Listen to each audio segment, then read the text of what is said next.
Hi friends, welcome to my YouTube channel SR academy Hindi. तो ये है आपका ट्रांसलेशन प्रैक्टिस का नया वीडियो पार्ट 21। तो ऑलरेडी मेरे 20 वीडियोस ट्रांसलेशन प्रैक्टिस पे अवेलेबल है। मैंने इसको एक्सटेंड करने का फैसला किया है और आपके लिए टाइम टू टाइम और भी वीडियोस इस तरह के लेके आऊंगा जब तक कि आपका पेपर 2 का एग्जाम नहीं हो जाता। तो चलिए आज भी हम लोग प्रैक्टिस करेंगे, एक इंग्लिश के पैसेज का हिंदी में ट्रांसलेट करेंगे और एक हिंदी के अनुच्छेद का इंग्लिश में ट्रांसलेशन करेंगे। तो आइए शुरू करते हैं आज का वीडियो। और अगर आप लोग चैनल पे नए हैं तो चैनल को जरूर से जरूर सब्सक्राइब कर लीजिएगा। तो देखिए, आज हमने जो इंग्लिश का पैसेज लिया है वो क्या है आपका। सबसे पहले जैसा कि हम लोग पैसेज को पढ़ते आए हैं तो उसको उसी तरह पढ़ लेते हैं पहले, ताकि हमें पता चल जाए कि कौन से सब्जेक्ट से रिलेटेड है और एक बेसिक समझ आ जाए कि पैराग्राफ में आपका क्या कहा गया। ये बहुत ही जरूरी होता है कि सबसे पहले आप पैराग्राफ को पढ़ लें, ताकि उसकी बेसिक समझ आपको हो जाए कि ये पैराग्राफ क्या कहना चाह रहा है, किस विषय से रिलेटेड है। तो चलिए इसको पढ़ के देखते हैं। The Amazon rainforest, often called the lungs of the earth, is the largest tropical rainforest in the world, covering about 5.5 million square kilometers. It spans across 9 countries, with the majority of it located in Brazil. This vast ecosystem is home to an estimated 10% of the world's known species, including jaguars, sloths, and countless insects. The Amazon River, one of the longest rivers in the world, flows through this dense forest, providing water and sustenance to its rich biodiversity. The rainforest plays a crucial role in regulating the global climate by absorbing carbon dioxide and producing oxygen. However, deforestation due to logging, agriculture, and infrastructure development threatens this delicate ecosystem. The loss of trees not only affects wildlife but also contributes to climate change by releasing stored carbon. Indigenous communities have lived in harmony with the Amazon for centuries, relying on its resources for survival. Many of these communities face challenges due to land encroachment and environmental degradation. Conservation efforts are ongoing, with organizations and governments working to protect the rainforest. Reforestation projects and sustainable development initiatives aim to balance economic growth with environmental preservation. Scientists continue to study the Amazon to uncover new plant and animal species, as well as potential medicinal resources. The Amazon rainforest remains a symbol of nature's resilience and the urgent need for global conservation efforts. जैसा कि हमें paragraph को पढ़ने से पता चलता है कि इसमें अमेजन रेन फॉरेस्ट यानी अमेजन के वर्षा वनों की बात की गई है, उनका क्या इंपॉर्टेंस है, उसके सामने क्या चैलेंजेस आ रहा है। तो हमारे दिमाग में एक तो इसकी अर्थ छवि हमारे दिमाग में अब बैठ चुकी है। जैसे हम इसका अनुवाद करना स्टार्ट करेंगे तो हम उस डायरेक्शन में सोच पाएंगे, इस विषय से रिलेटेड शब्दावली हमारे माइंड में आ पाएंगे। तो चलिए एक एक सेंटेंस को हम लोग डिफरेंट डिफरेंट स्लाइड में लेते हैं और उसका अनुवाद करते चलते हैं। और आज के अनुवाद में हम लोग शब्दानुवाद को छोड़ के भावानुवाद पे ज्यादा फोकस करेंगे।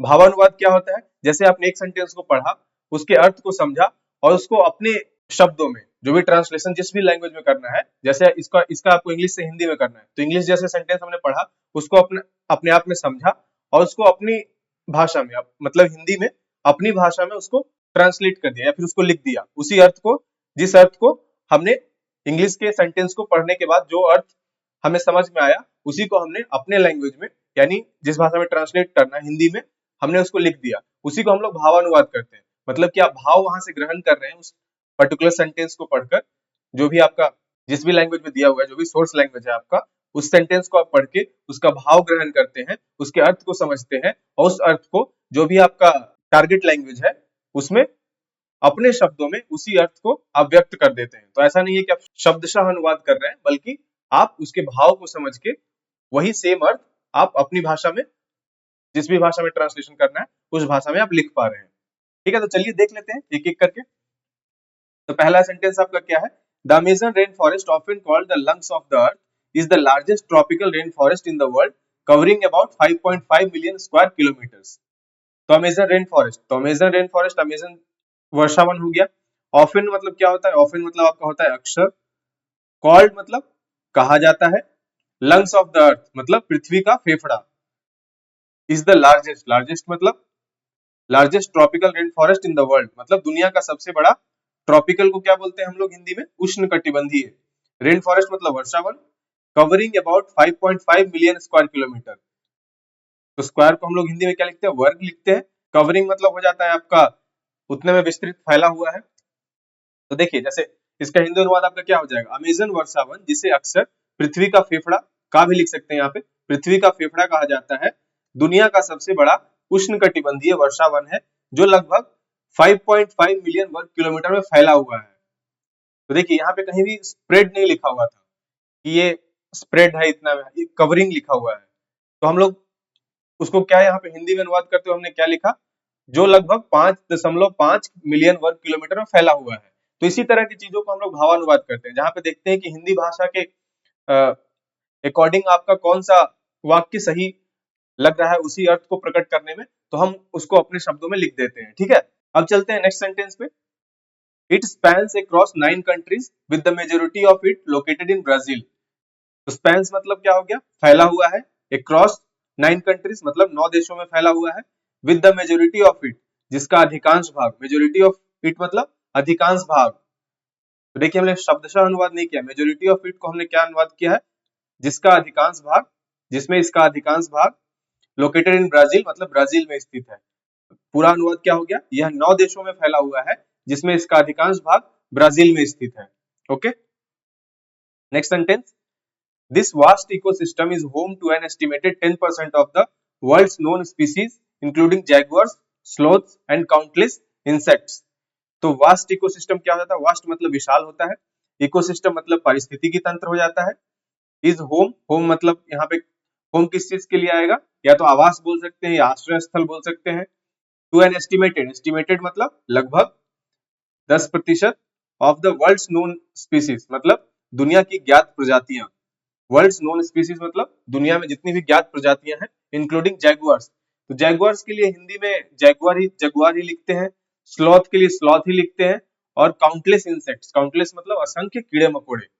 ठीक है, तो इसका अनुवाद क्या हो जाएगा आपका, यह विशाल पारिस्थितिकी तंत्र दुनिया की ज्ञात प्रजातियों में से लगभग 10% का आश्रय स्थल है, जिसमें जगुआर, स्लॉथ और असंख्य कीड़े मकोड़े शामिल हैं।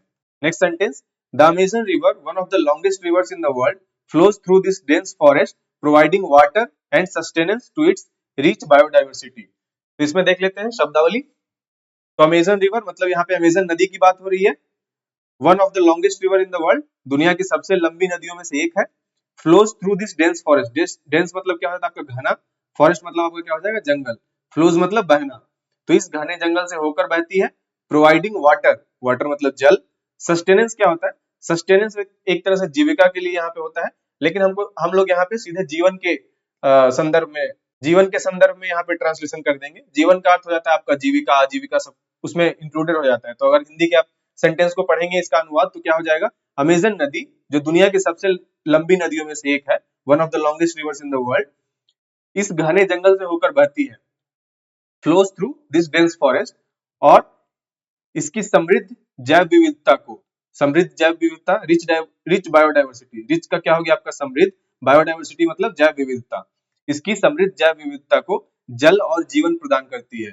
जल और जीवन हम लोग किसके लिए यूज कर रहे हैं, वाटर एंड सस्टेनेंस। सस्टेनेंस मतलब अगर आप इसका अर्थ देखें जीविका होता है, लेकिन जीविका अगर हम यहाँ पे प्रयुक्त करेंगे तो ज्यादा सही नहीं होगा। अगर हम लोग सीधे जल और जीवन प्रदान करती है तो मतलब यहाँ पे वो भी शामिल हो जाता है इसमें। ठीक है, तो इस तरह से इसका अनुवाद करेंगे। Next sentence. The rainforest plays a crucial role in regulating the global climate by absorbing carbon dioxide and producing oxygen. तो रेन फॉरेस्ट का आपका क्या हो गया, वर्षावन। प्लेज अ क्रूशियल रोल मतलब महत्वपूर्ण भूमिका निभाता है, प्लेज अ क्रूशियल रोल महत्वपूर्ण भूमिका निभाता है इन regulating the global climate. Regulating क्या होता है, विनियमित करना, रेगुलेटिंग मतलब विनियमित करना, ग्लोबल क्लाइमेट मतलब वैश्विक जलवायु को, by absorbing carbon dioxide, absorbing का क्या हो जाता है आपका अवशोषित करना, एब्जॉर्बिंग मतलब अवशोषित करना, कार्बन डाइऑक्साइड मतलब कार्बन डाइऑक्साइड को अवशोषित करके, और प्रोड्यूसिंग ऑक्सीजन मतलब ऑक्सीजन का उत्पादन करके। तो इसका पूरा अनुवाद क्या हो जाएगा, यह वर्षावन कार्बन डाइऑक्साइड को अवशोषित करके और ऑक्सीजन का उत्पादन करके वैश्विक जलवायु को विनियमित करने में महत्वपूर्ण भूमिका निभाते हैं। Okay, next sentence. However, deforestation due to logging, agriculture and infrastructure development threatens this delicate ecosystem. तो however को हम लोग क्या लिखते हैं हिंदी में, हालांकि। डिफोरेस्टेशन को क्या हम लोग लिखते हैं, डिफोरेस्टेशन के लिए शब्द होता है निर्वनीकरण बोल सकते हैं, या फिर जंगलों की कटाई, पेड़ों की कटाई, कुछ भी बोल सकते हैं।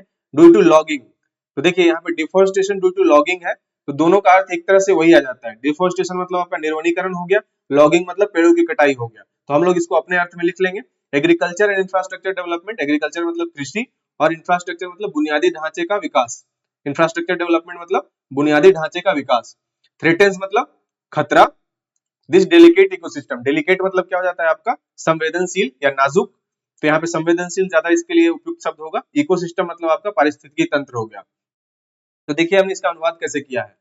हालांकि पेड़ों की कटाई, कृषि और बुनियादी ढांचे के विकास के कारण जंगल नष्ट हो रहे हैं, तो हमने देखिए डिफोरेस्टेशन की जगह हमने क्या लिखा, जंगल नष्ट हो रहे हैं, ठीक है। पेड़ों की कटाई हमने किसके लिए लिखा, लॉगिंग के लिए। तो इस तरह से हम लोग जो भी अनुकूल लगेगा हमें अपने अर्थ में और जो भी इजी लगेगा उस सरल भाषा में हम लोग ट्रांसलेशन करेंगे, ठीक है। तो देखिए इसका क्या हो गया, हालांकि पेड़ों की कटाई, कृषि और बुनियादी ढांचे के विकास के कारण जंगल नष्ट हो रहे हैं, जिससे इस संवेदनशील पारिस्थितिकी तंत्र मतलब डेलिकेट इकोसिस्टम के समक्ष खतरा उत्पन्न हो रहा है, ठीक है। तो देखिए इसमें हमने शब्दशः अनुवाद नहीं किया, इसमें भावानुवाद किया है, ठीक है। इसको आप देखिएगा इसी तरह से हम, मेरा भावानुवाद कहने का अर्थ यही होता है। Next sentence, the loss of trees not only affects wild life but also contributes to climate change by releasing stored carbon. Indigenous communities have lived in harmony with the Amazon for centuries, relying on its resources for survival. The loss of trees का क्या हो जाएगा, तो हमने यहाँ loss of trees की जगह हमने क्या अनुवाद किया है यहाँ पे, निर्वनीकरण मतलब जंगलों की कटाई, जिसके लिए हम शब्द यूज कर सकते हैं निर्वनीकरण।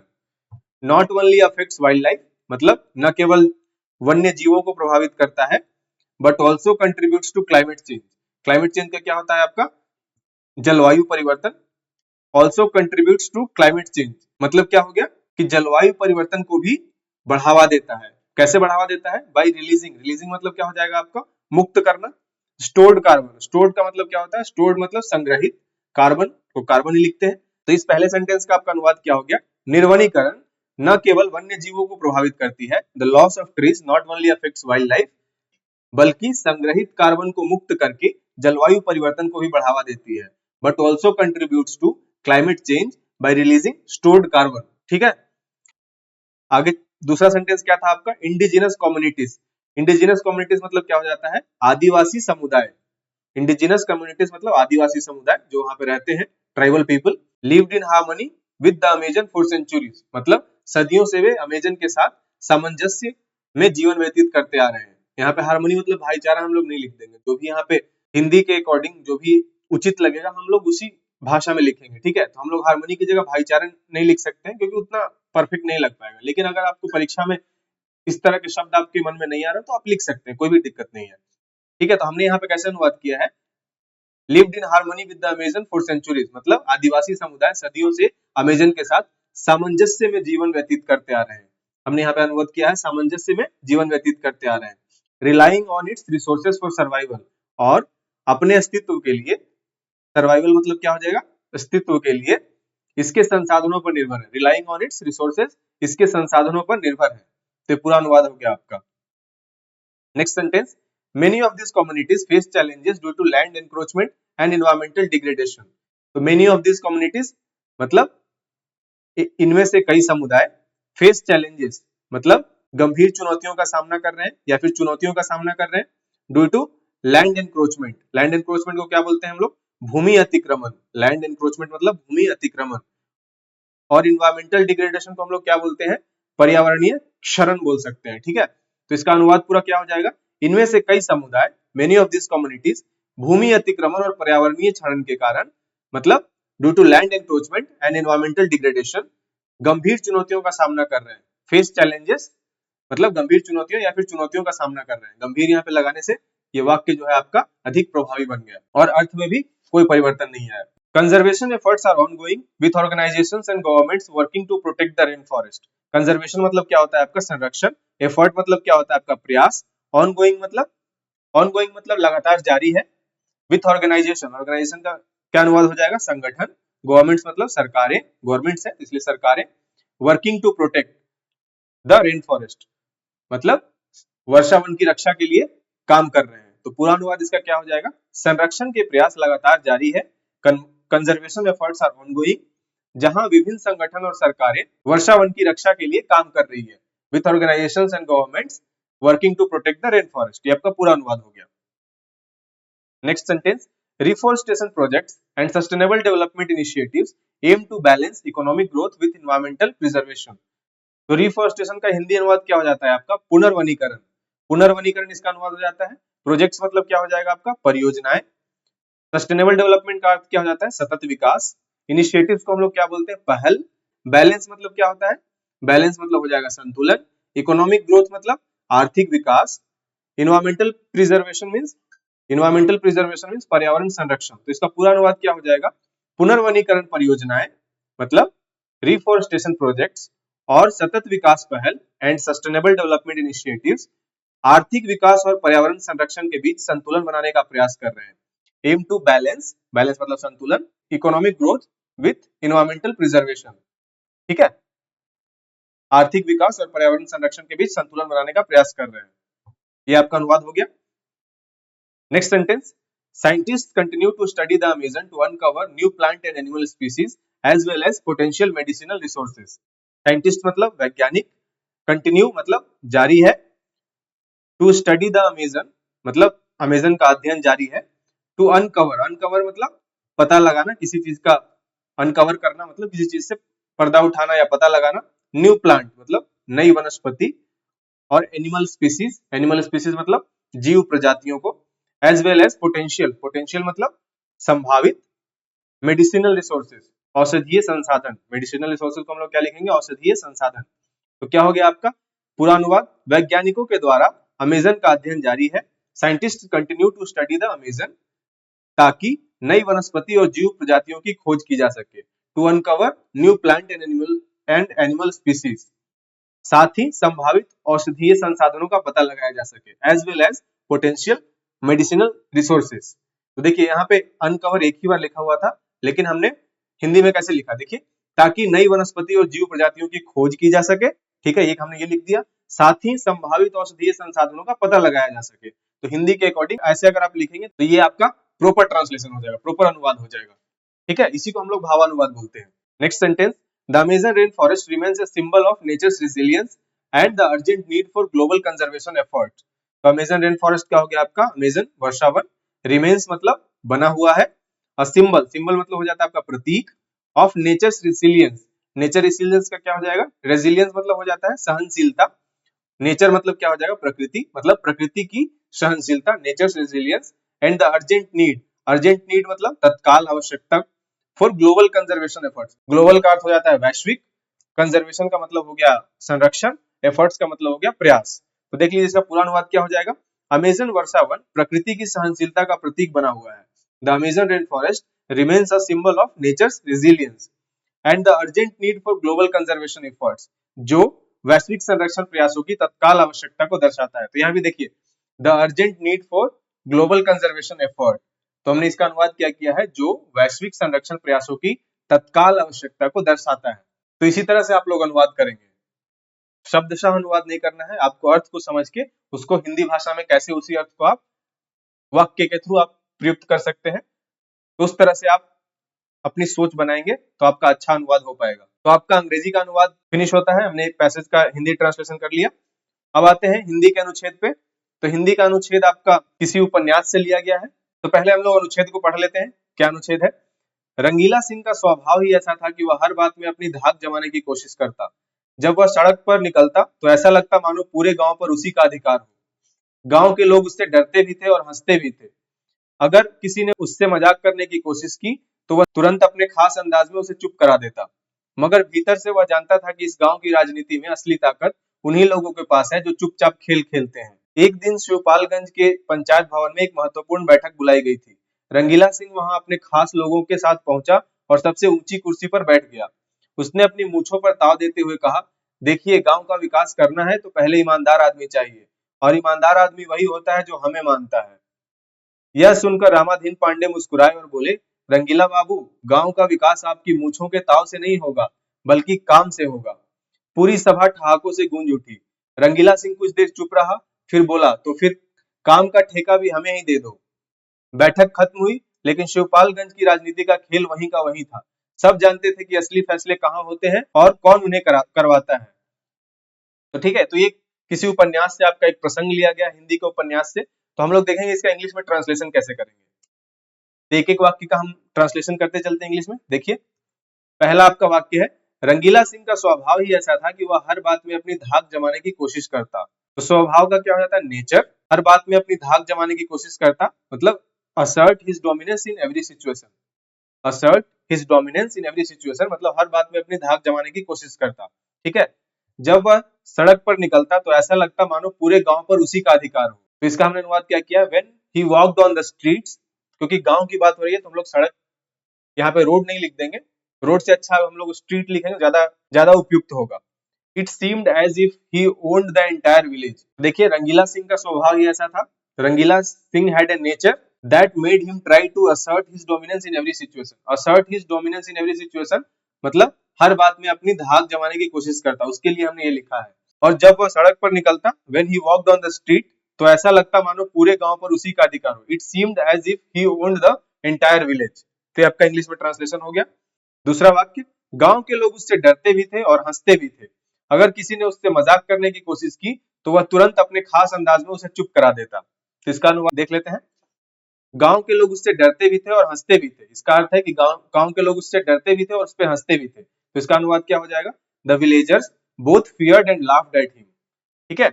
गांव के लोग मतलब विलेजर्स, फियर्ड मतलब डरते भी थे और हंसते भी थे मतलब लाफ्ड एट हिम। ठीक है। अगर किसी ने उससे मजाक करने की कोशिश की, if anyone tried to joke with him, तो वह तुरंत अपने खास अंदाज में उसे चुप करा देता। He would immediately silence them in his unique style. Unique style आपका खास अंदाज का हो गया, इमीडिएटली साइलेंस मतलब तुरंत चुप करा देता था। He would immediately silence them in his unique style, तो वह तुरंत अपने खास अंदाज में उसे चुप करा देता। अगला वाक्य, मगर भीतर से वह जानता था कि इस गांव की राजनीति में असली ताकत उन्हीं लोगों के पास है जो चुपचाप खेल खेलते हैं। बट डीप डाउन मतलब भीतर से वह जानता था कि ही न्यू दैट इस गांव की राजनीति में असली ताकत, राजनीति को हम लोग क्या लिखेंगे, पॉलिटिक्स। असली ताकत मतलब रियल पावर उन्हीं लोगों के पास है जो चुपचाप खेल खेलते हैं। तो क्या इसका अनुवाद हो गया, ही न्यू दैट, वह जानता था कि real power in the village politics, गांव की राजनीति में असली ताकत उन्हीं लोगों के पास है। ले मतलब होता है पास में होना, विद दोस्त, ले विद दोस्त मतलब उन्हीं लोगों के पास है, who played the game silently, जो चुपचाप खेलते हैं। Who played the game silently, तो पूरा ये आपका अनुवाद हो गया। But deep down he knew that the real power in the village politics lay with those who played the game silently. अगला वाक्य, एक दिन शिवपालगंज के पंचायत भवन में एक महत्वपूर्ण बैठक बुलाई गई थी। एक दिन का क्या हो गया आपका, वन डे। एक महत्वपूर्ण बैठक का क्या हो जाएगा, an important meeting was called at the Shivpalganj panchayat भवन। ठीक है। रंगीला सिंह वहां अपने खास लोगों के साथ पहुंचा। Rangila Singh arrived there with his close associates. खास लोगों के लिए हमने क्या लिखा है, क्लोज एसोसिएट्स। आप लिख सकते हैं क्लोज पीपल। और सबसे ऊंची कुर्सी पर बैठ गया, and sat on the highest chair. ठीक है, इसका अनुवाद हो गया। अगला वाक्य, उसने अपनी मूछों पर ताव देते हुए कहा, देखिए गांव का विकास करना है तो पहले ईमानदार आदमी चाहिए, और ईमानदार आदमी वही होता है जो हमें मानता है। तो सबसे पहले देख ले, तो उसने अपनी मूछों पर ताव देते हुए कहा। इसका हमने अनुवाद क्या किया है, ट्विस्टिंग हिज मुस्टेच मतलब मूछों पर ताव देते हुए। ही सेड, उसने कहा, look if we want to develop the village, देखिए गांव का विकास करना है, if we want to develop the village, तो पहले ईमानदार आदमी चाहिए। We first need an honest man. ठीक है यहाँ तक। और ईमानदार आदमी वही होता है जो हमें मानता है। And an honest man is the one who follows us. मानता है मतलब क्या हुआ, जो उसको फॉलो करता है। ठीक है, तो इसलिए मैंने लिखा and an honest man is the one who follows us. यह सुनकर रामाधीन पांडे मुस्कुराए और बोले, रंगीला बाबू, गांव का विकास आपकी मूछों के ताव से नहीं होगा बल्कि काम से होगा। पूरी सभा ठहाकों से गूंज उठी। तो पहले ये देखिए, यह सुनकर रामाधीन पांडे मुस्कुराए और बोले।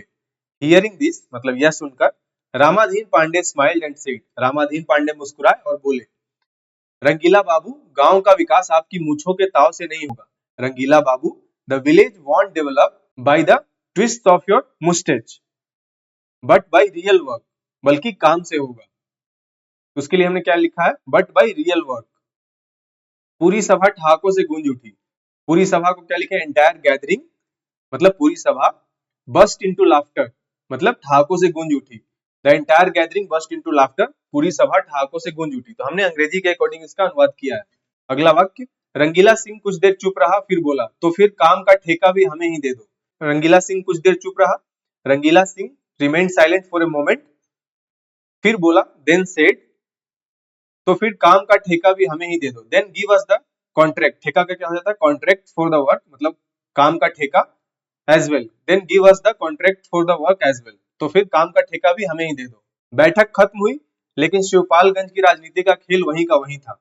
बैठक खत्म हुई, क्या हो जाएगा, the meeting ended but the game of Shivpalganj politics remain unchanged. लेकिन शिवपालगंज की राजनीति का खेल वहीं का वहीं था, मतलब चेंज नहीं हुआ था, इसलिए हमने यहाँ पे अनचेंज्ड वर्ड यूज किया है। But the game of Shivpalganj politics remain unchanged. सब जानते थे, एवरीवन न्यू, कि असली फैसले कहाँ होते हैं और उन्हें कौन कराता है। Where the real decisions were made and who were behind them. मतलब असली फैसले कहाँ होते थे, where the real decisions were made, और कौन उन्हें करवाता था का हमने अनुवाद क्या किया है, हु वेयर बिहाइंड देम। तो ये आपका हिंदी के अनुच्छेद का भी आपका इंग्लिश ट्रांसलेशन हो गया। तो आज हमने एक इंग्लिश का पैसेज लिया था जिसका हमने हिंदी ट्रांसलेशन किया, और एक हिंदी का अनुच्छेद लिया था जिसका हमने इंग्लिश में ट्रांसलेशन किया। उम्मीद है आपको इस वीडियो से एक अंदाजा लगा हो कैसे हम लोग एक अच्छा अनुवाद कर सकते हैं, और भावानुवाद को कैसे अपने अनुवाद प्रक्रिया के दौरान आप उसको प्राथमिकता देते हुए एक अच्छा अनुवाद करके आप परीक्षा में अच्छे अंक प्राप्त कर सकते हैं। इसके साथ साथ हमारा टेस्ट सीरीज भी चल रहा है, तो आप प्रैक्टिस के लिए टेस्ट सीरीज में जरूर पार्टिसिपेट कीजिएगा। 3 टेस्ट सीरीज ऑलरेडी हो चुके हैं, नेक्स्ट आपका आने वाले संडे को होने वाला है, तो उसको सीरियसली लीजिए, उसको प्रैक्टिस कीजिए। उसमें जो भी आपको ट्रांसलेशन का पैसेज दिया गया हो, या निबंध के टॉपिक दिए गए हो, या एसे के टॉपिक दिए गए, सब काफी इंपॉर्टेंट है। 2 घंटे के प्रैक्टिस में आप भले ही एक एसे या एक निबंध लिखिए, लेकिन बाद में उन सारे टॉपिक्स पे आप निबंध का प्रैक्टिस कीजिए। वैसे भी मैं सॉल्यूशन वीडियो लेके आता हूँ जिसमें आपको ट्रांसलेशन भी अच्छे से करके दिखाता हूँ, और सारे एसे और सारे निबंध के टॉपिक पे मैं आपको मॉडल एसे या मॉडल निबंध भी आपको बताते चलता हूँ। तो आज का वीडियो हम यही समाप्त करते हैं। तो अगर आपको वीडियो इन्फॉर्मेटिव लगा, हेल्पफुल लगा, तो वीडियो को लाइक कीजिएगा, वीडियो को शेयर कीजिएगा, और चैनल को जरूर से जरूर सब्सक्राइब कर लीजिएगा। तो थैंक यू सो मच। जय हिंद।